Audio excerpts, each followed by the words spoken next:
The first letter arrived on a Tuesday morning, folded so perfectly it looked more like a threat than a notice. I found it taped directly to my front door under the blazing summer sun, stamped with the logo of the Willow Creek Estates Homeowners Association in thick navy ink. The envelope alone irritated me. They always used those oversized official-looking envelopes whenever they wanted to intimidate someone. I already knew what it was about before I even opened it. My house. More specifically, the color of my house. 3 months earlier, after saving for nearly 2 years, I'd finally repainted my small single-story home. Nothing outrageous. Nothing neon. I chose a deep coastal blue with crisp white trim, a clean, calm color that reminded me of the old seaside neighborhoods my father used to take me to when I was a kid. The painters had barely finished before neighbors started slowing their cars to stare. Some smiled.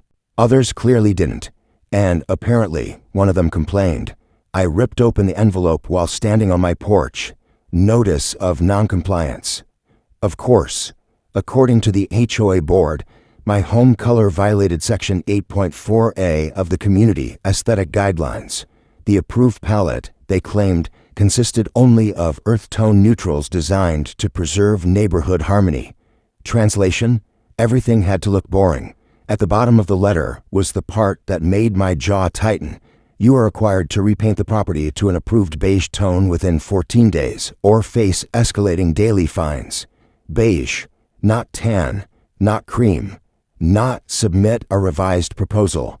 Specifically beige. I laughed out loud right there on the porch because it sounded too ridiculous to be real. My neighbor across the street, Mrs. Delgado, peeked through her curtains when she heard me. I walked back inside, dropped the letter on the kitchen counter, and tried to ignore it. But HOA people are like mosquitoes. Ignoring them only makes them come back angrier. By Friday, I had 3 more notices. 1 taped to my garage, 1 mailed certified, and 1 emailed directly to my work account somehow, which honestly felt borderline insane. The fines had already started accumulating. $50 per day, then $100, then $200. I attended the next HOA meeting mostly out of disbelief. I genuinely thought if I spoke to actual humans face-to-face, common sense would eventually appear. That was my first mistake. The Willow Creek Clubhouse looked like every HOA meeting room in America. Fluorescent lighting, stale coffee, uncomfortable chairs, and people acting like they governed an empire instead of a suburban subdivision. At the center sat the HOA president, Linda Mercer. Linda loved power the way some people love oxygen. Perfect blonde hair, perfect posture, perfect fake smile. She adjusted her glasses as I approached the board table. "Mr. Carter," she said smoothly, "we've reviewed your case extensively." "My case?" I replied, "It's paint, not a homicide investigation." A few residents snorted quietly. Linda didn't laugh. "The color is disruptive to community uniformity." "Disruptive?" I said. "It's blue. It is unauthorized blue." That sentence alone nearly broke my brain. I pulled out printed photos of other homes in the neighborhood. One was pale green. Another had dark red shutters. One guy literally had fake stone walls painted orange. How are those acceptable? Linda barely glanced at them. They were approved under prior committees. So, rules only matter when you decide they matter. That changed the room instantly. HOA boards hate being challenged publicly. Linda's smile vanished. "You signed the HOA agreement when you purchased your property. And you people think that means you can dictate colors forever." "Yes," she replied calmly. "That is precisely what it means." The room went silent. Then came the threat. If the violation is not corrected within 7 days, the board will authorize contracted repainting services and bill the homeowner directly. I stared at her for a second. "You're threatening to send people onto my property to repaint my home against my will?" "It is within HOA authority." That was the moment that stopped being annoying and became personal. I drove home furious, not just because of the fines, because of the arrogance. The idea that a group of self-important retirees with clipboards could force people to surrender basic choices over their own homes made my blood boil. That night, I pulled out my original HOA agreement from a dusty filing cabinet in the garage. If they wanted to weaponize rules, fine. I'd read every single one. All 312 pages. At first it was torture. Endless legal jargon, amendment histories, architectural clauses, landscaping restrictions, mailbox dimensions. Absolute insanity. But around midnight, buried deep inside an older amendment section, I found something strange. Very strange. I read the paragraph 3 times just to make sure I wasn't hallucinating. Then I sat back slowly in my chair, because hidden inside the HOA bylaws was a tiny clause the current board had apparently forgotten existed. A loophole. And, if I understood it correctly, they had just made a massive mistake. I barely slept that night, not because I was worried anymore, because I was excited. For the first time since this ridiculous war over my house color started, I finally had leverage. At 2:13 in the morning, I sat on my kitchen table surrounded by printed HOA documents, highlighted pages, sticky notes, and half-drunk coffee. The loophole sat buried inside an amendment added nearly 11 years earlier, an amendment so obscure I doubted the current board had ever actually read it. The language was dry and painfully legal, but the meaning was crystal clear. Any exterior modification that reflected a historically recognized regional architectural palette could not be denied solely based on color preference by the HOA board. And the best part, the amendment specifically referenced coastal heritage color schemes. Blue. My exact shade of blue. I started laughing again, this time harder than before. The board had spent weeks threatening me, without realizing their own bylaws protected the thing they hated. But I knew better than to celebrate too early. People like Linda Mercer never backed down quietly. The next morning, I printed copies of everything and drove straight to the county records office downtown. If I was going to fight the HOA, I wanted proof the amendment was still legally active. An older clerk named Raymond helped me search through archived filings. After nearly 40 minutes of digging through scanned records, he finally adjusted his glasses and pointed at the screen. "There it is," he said. "Filed and adopted unanimously." "Still enforceable?" He nodded immediately. "No repeal amendment attached." So yes. I felt a wave of satisfaction roll through me. Not hope, certainty. I thanked him, grabbed certified copies, and headed home already imagining Linda's expression when I dropped the paperwork in front of her. But the HOA escalated before I got the chance. When I turned onto my street, I saw a bright orange notice taped across my garage door like a crime scene warning. Final violation notice. Underneath, it was a new number, $4,350. I just stared at it for a moment. $4,350 over paint. Mrs. Delgado shuffled across the street, holding groceries. "They put that up this morning," she whispered. "Linda came herself." Of course she did. She also told people your house may be forced into foreclosure if you refuse compliance. I blinked. "What?" Mrs. Delgado nodded nervously. "People are talking about it at the mailbox cluster." That's the thing about HOAs. They thrive on fear. Most homeowners comply because they're terrified of legal fees, liens, or public embarrassment. The board counts on nobody pushing back. Unfortunately for Linda, I was officially done cooperating. That evening, I attended another HOA meeting. This time the room was packed. Word had spread. Apparently the Blue House Rebellion had become neighborhood entertainment. Linda sat at the center table again, perfectly composed as always, though I noticed a slight irritation in her expression when she saw me carrying a thick binder. "Mr. Carter," she said coldly, "are you prepared to discuss compliance?" "Oh, absolutely." I walked directly to the front table and dropped the binder down with a loud smack. Several residents jumped. Linda frowned. "What exactly is this?" "Your bylaws." "I'm familiar with them." "Apparently not." That got everyone's attention. I opened the binder to the highlighted amendment and slid copies across the table to every board member. For the first time since this started, Linda actually looked uncertain. Her eyes moved line by line, then slower, then back upward again. One board member, a nervous guy named Trevor who never seemed fully awake, quietly muttered, "Wait, this is still active." Linda shot him a glare sharp enough to cut glass. I folded my arms.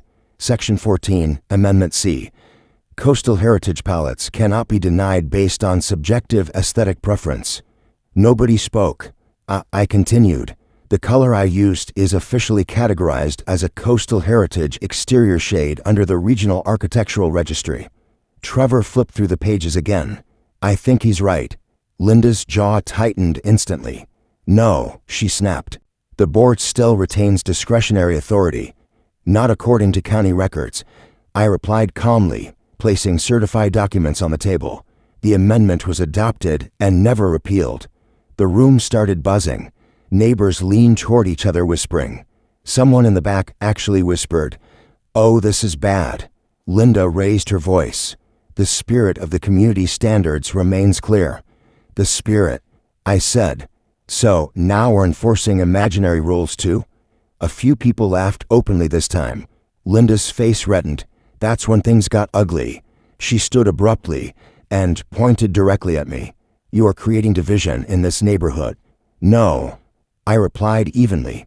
I painted my house blue. You people declared war over it. The silence after that felt heavy. Then, unexpectedly, another homeowner stood up. A tall man named Greg from 2 streets over. They fined me last year for my driveway basketball hoop, he said loudly. Said it lowered property values. A woman near the back raised her hand next. They threatened me over flower pots. Then another voice. And my RV cover. And my fence. And my holiday lights. Suddenly, the meeting wasn't about my house anymore. It became something much worse for the HOA board. A public airing of years of resentment. Linda looked genuinely stunned as complaint after complaint flooded the room. The board members shifted uncomfortably while residents spoke over one another describing threats, fines, violation letters, and intimidation. I watched Linda carefully, because beneath all her anger, I finally saw it. Panic. She slammed her gavel repeatedly. This meeting is out of order. Nobody cared. For the first time, the board was losing control of the room. And then Trevor made the mistake that changed everything. Quietly, far too quietly for a microphone, he leaned toward another board member and whispered, "We should have never approved those contractor kickbacks." My head snapped toward him instantly. The room went dead silent. Trevor froze. Linda looked like she'd seen a ghost. And suddenly, my paint color wasn't the biggest problem in Willow Creek anymore. The silence after Trevor's comment felt radioactive. Nobody moved. Nobody even coughed. You could practically hear people processing what they just heard in real time. Trevor himself looked horrified the second the words left his mouth. His face drained completely of color while Linda Mercer turned toward him with pure fury burning in her eyes. "What did you just say?" An older homeowner near the front asked slowly. Trevor opened his mouth, then immediately closed it again. Linda reacted first. "This meeting is adjourned," she snapped, slamming the gavel down hard enough to echo through the clubhouse walls. But residents didn't get up. That was new. Normally, HOA meetings ended the second Linda decided they were over. People would quietly gather their things and leave before becoming the next target of the board. But now nobody wanted to leave because everyone sensed the same thing. Something rotten had just surfaced. Greg stood up again, louder this time. "Hold on. What contractor kickbacks?" Linda pointed toward the exit. "This discussion is over." "No." Greg shot back. "I think we're finally getting to the important part." Murmurs exploded across the room. Questions started flying from every direction at once. What contractors? Are HOA fees being stolen? Is that why dues increased? Trevor looked trapped. Sweat rolled down the side of his forehead while Linda kept staring at him like she wanted him buried beneath the parking lot. Finally, Trevor stammered, I didn't mean." "You meant exactly what you said," I interrupted calmly. Every eye in the room shifted toward me. Linda's expression hardened instantly. "Mr. Carter, you are deliberately trying to incite residents." "No," I replied. "Your own board member just implied corruption." That word hit the room like gasoline near a bonfire. Corruption. Once people hear it, they start connecting dots fast. Suddenly residents were pulling out phones, checking old emails, scrolling through past violation notices. Conversations erupted everywhere. A woman near the back loudly mentioned how landscaping fees had doubled despite fewer services. Another homeowner complained that the HOA hired the same painting contractor every single year for tiny neighborhood repairs. Then Greg said something that made the entire room shift again. "My cousin works for that contractor." The clubhouse became dead quiet. Greg looked directly at Linda. "You want to explain why your brother-in-law owns the company?" Several people gasped. Linda actually froze for half a second before recovering. "That relationship was disclosed properly," she said sharply. "Was it?" Greg replied. Nobody believed her anymore. You could feel trust collapsing in real time. The board members looked terrified now, especially Trevor, who seemed one panic attack away from passing out completely. One of the older board women quietly started stuffing papers into her purse, while residents crowded closer toward the front table. That's when Mrs. Delgado stood up holding her phone. "I found something." Everyone turned toward her. She adjusted her glasses nervously. Last year's financial report says the HOA spent $87,000 on community exterior compliance services. The room exploded. $87,000. For what? "You people barely mow the park." Linda slammed the gavel again and again, but nobody listened anymore. Then came the moment that truly shattered everything. A younger resident named Eric walked to the projector mounted beside the wall. Without asking permission, he plugged his laptop into it. Linda nearly lunged out of her chair. "You are not authorized." Too late. The projector lit up. On the screen appeared public business registration records from the state website. At the top was the name of the HOA's preferred contractor. Underneath it, owner, Daniel Mercer. Same last name, same home address as Linda. The room absolutely detonated. People started shouting over each other so loudly the clubhouse sounded like a riot. One homeowner accused the board of using fines to funnel money into family contracts. Another demanded immediate resignations. Somebody in the back yelled that local news stations should investigate. Linda's perfect composure finally cracked. "This is harassment," she shouted. "No," I said firmly, standing up. "This is accountability." Her eyes locked onto mine with pure hatred. "You started this entire spectacle over paint." I shook my head slowly. "No, Linda. You started it because you thought nobody would fight back." For a moment, I thought she might actually scream. Instead, she grabbed her binder, stormed away from the table, and headed for the side exit while residents shouted questions after her. 2 other board members followed immediately behind her like frightened employees escaping a collapsing company. Only Trevor remained seated, and he looked completely broken. The room slowly quieted as everyone stared at him. Then Trevor whispered the sentence that changed the neighborhood forever. "She made us target houses on purpose." A chill moved through the clubhouse. Trevor rubbed his shaking hands together before continuing. The fines, the violations, the repaint orders, they generated contractor work. Nobody spoke. He swallowed hard, and her family got paid every time. The room erupted so violently after Trevor's confession that someone nearly knocked over an entire table of coffee in the back of the clubhouse. People weren't angry anymore. They were furious. Years of frustration suddenly made sense all at once. The endless violation notices, random inspections, bizarre fines over harmless things. It wasn't about community standards. It was business. Linda Mercer had turned the HOA into her family's personal income machine. Trevor sat motionless at the board table while residents surrounded him from every direction. His hands shook so badly he could barely hold his water bottle. Greg stepped forward first. "How long has this been happening?" Trevor swallowed hard. "At least 4 years." The room exploded again. A woman near the front yelled, "You people threatened foreclosure on my sister." Another resident shouted, "I paid $3,000 over fence violations." Trevor closed his eyes. Linda controlled everything. Most board members just went along with it. I leaned against the wall quietly watching the panic spread. Part of me still couldn't believe this entire nightmare started because of paint. A single blue house had cracked open, years of corruption sitting right beneath everyone's noses. Then Mrs. Delgado asked the question nobody else wanted to ask.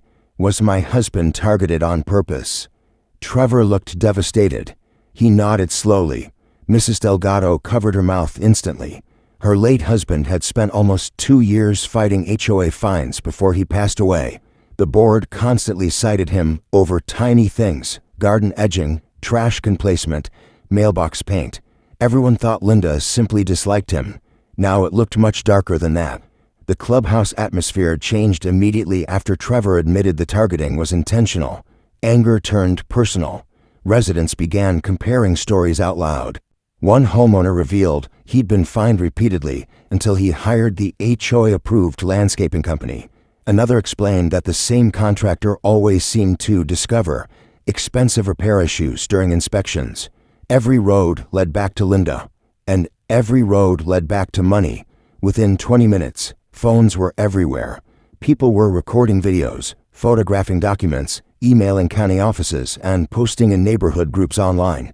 The story spread through Willow Creek faster than wildfire. Then something unexpected happened. 2 police officers walked into the clubhouse. Nobody had called them, at least not that I knew of. The entire room went silent as the officers approached the board table. Linda was gone, but Trevor remained frozen in his chair, looking like he might faint. One officer spoke calmly. We received multiple calls regarding possible financial misconduct involving HOA funds. Every resident in the room instantly started talking at once. The officer separated people one by one, collecting statements while Trevor nervously answered questions. He eventually admitted there were emails, invoices, and contractor agreements stored in the HOA office computer system. That got the officer's attention fast. One of them asked quietly, "Do you believe records may be destroyed tonight?" Trevor looked toward the empty hallway where Linda had disappeared earlier. Then he nodded. That was all it took. The officers immediately requested access to the HOA administrative office located beside the clubhouse lobby. Residents followed close behind like a crowd chasing the final scene of a courtroom movie. Trevor unlocked the office door with trembling hands. Inside looked exactly how I imagined Linda's operation would look. Spotless shelves, perfectly labeled folders, framed HOA awards on the wall, and enough filing cabinets to bury a person in paperwork forever. One officer sat at the main computer while the other began reviewing physical records. At first, nothing seemed unusual. Then the officer at the computer frowned. Interesting. Everyone leaned closer. What? Greg asked. The officer turned the monitor slightly. A massive spreadsheet covered the screen. Property addresses, violation categories, projected fine amounts, contractor percentages, and besides, several homeowner names were colored labels: compliant, pressure active, legal escalation, target hold. My stomach tightened. This wasn't random abuse. It was organized. Mrs. Delgado suddenly pointed at the screen with shaking fingers. That's my address. The officer scrolled lower. Next to her property was a note: high compliance probability after spousal medical decline. The room went dead silent. Even the police officers looked disturbed. Mrs. Delgado burst into tears immediately. Greg cursed under his breath, while several residents started shouting again, louder than before. One man kicked a chair across the room so hard it slammed into the wall. I just stood there staring at the monitor.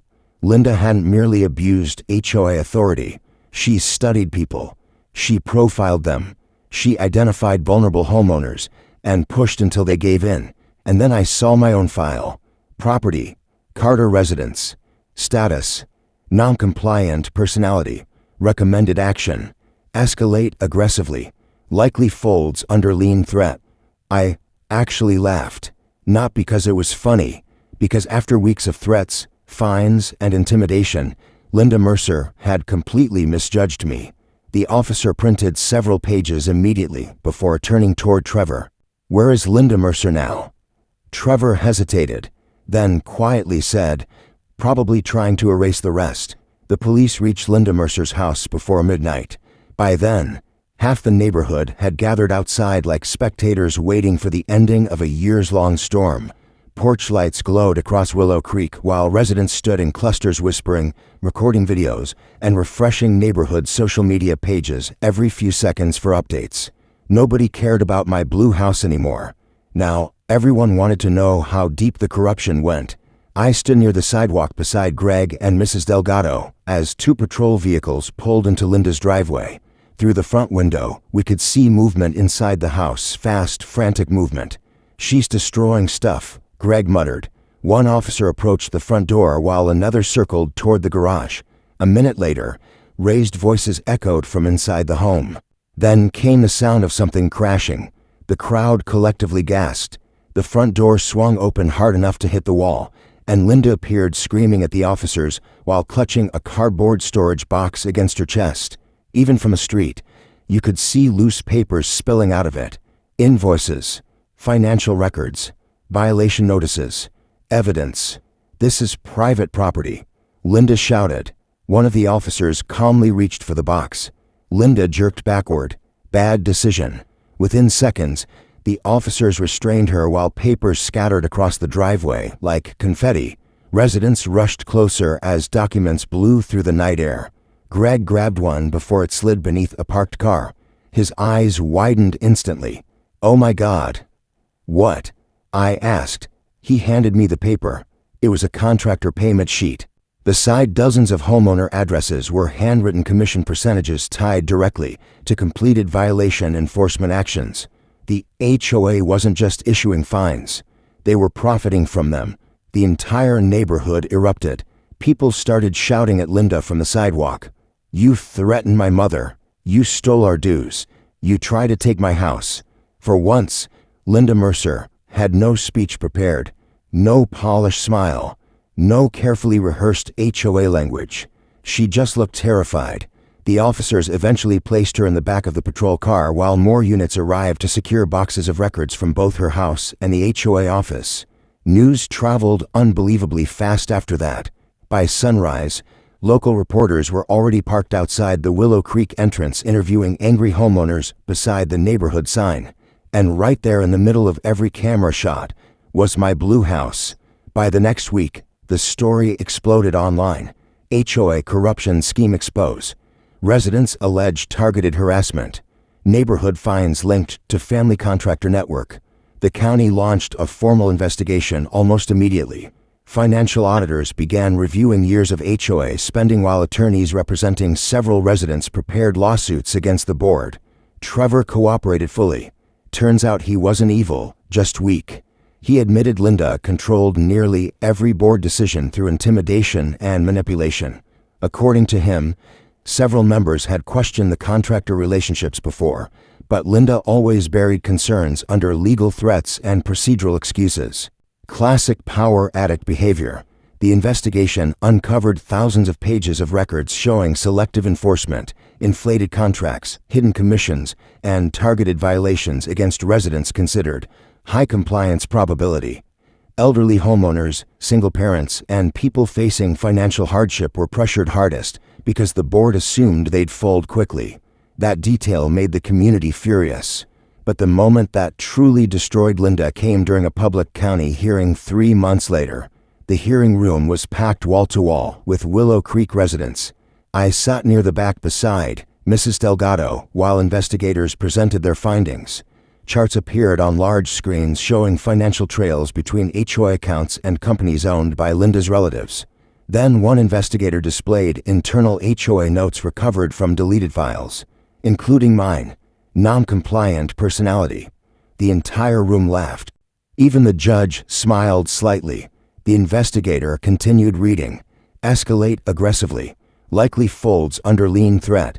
The judge removed his glasses slowly and looked directly toward Linda. "You attempted foreclosure proceedings over paint color?" Linda stared silently at the table. The judge wasn't finished. While financially benefiting from the resulting enforcement actions. Still silence. That was the exact moment everyone knew she was finished.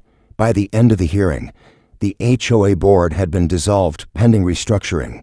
Multiple lawsuits moved forward. Linda faced fraud-related charges, civil penalties, and potential criminal investigation tied to financial misconduct. And me? I kept the blue paint. Actually, several neighbors painted their homes afterward too. Soft green, gray, yellow. One guy painted his front door bright red just because he could. Turns out people get real tired of living under control once they realize they were never supposed to surrender that freedom in the first place. A few weeks later, I sat on my porch watching the sunset reflect off the blue siding while Mrs. Delgado watered flowers across the street. She smiled at the house. "You know," she said, "I used to think that color was a little loud." I laughed. "And now?" She looked down the street at all the newly colorful homes. "Now I think beige was the real problem."